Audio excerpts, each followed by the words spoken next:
65 years ago, about 65 years ago, I came across the ocean from England to the United States, the family settling in Philadelphia.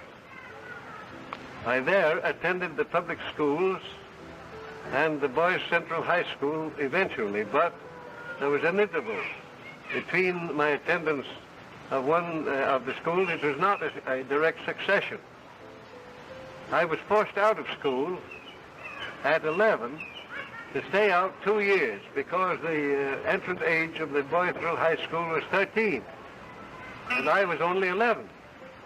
So the problem was what to do with me during the 2 extra years.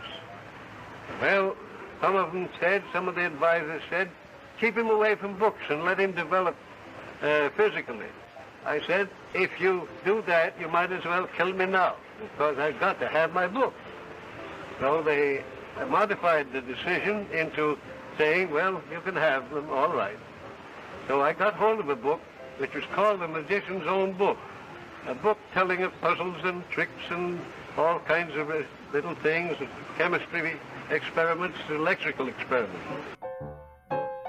Was what struck me at once. And they told how to make an electrical machine out of a wine bottle. And I immediately set to work and made just such a machine and started it in operation. And I got my first view of electric sparks from that machine, my first knowledge of electricity from that machine. And I made a whole lot of apparatus which it recommended to be made, like Leyden jars and little things of attraction and repulsion, dancing figures and so on, and I had that whole equipment, along with a stool which was made by bottles and the board for making an insulated stool in order to insulate a person that wanted to be charged. And we charged them. With an arrangement of this kind, my father rather pooh-poohed the magnitude of my efforts, and I thought I had to get even with him somehow, so I made a battery of 5 jars and put them into operation and asked him to take the shock. I never heard after he took that shock any more derogatory remarks about my apparatus.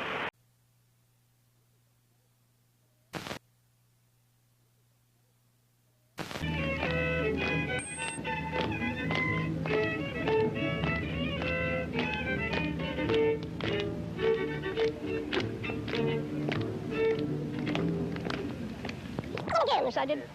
When I tell you when to start. This is the first octogenarian club organized in Florida. We have with us today 70 members from 80 to 95 years of age. We are having a very nice time. Go ahead. In 1861, I enlisted in the War of the Rebellion at Warsaw in Benton County, Missouri, under Colonel O'Kane, then a captain. We went to Cold Camp, fought the Dutch, and cleaned them out completely. Lost only 7 of our men with more than 250 of the Dutch killed. No prisoners were taken on either side. From there, we went to Springfield, Missouri, where we had the Battle of Wilson Creek, where General Lyon was killed on the 10th of August. The bravest man I ever saw was General Lyon. After he was completely surrounded and pulled off of his horse, he picked up rocks and fought with thousands of men around him. He struck Will Morgan in the face with a rock, and John Morgan shot him with an old-fashioned horse pistol, killing him. It was early in July 1881. I was approached by a chum of mine who asked if I'd like a job as office boy with the Western Electric Manufacturing Company, whose office was on New Church Street in the rear of Trinity Church. I conferred with my parents, who thought well of the proposition, although my grandparents had me cut out for a Methodist Episcopal dominie. I'd have been some minister in a small Long Island parish with the possibility of a donation party weekly. Mr. F.R. Wells manager, the New York office of the Western, offered me $2 a week. I stuck out for 4, was finally employed, and at the end of the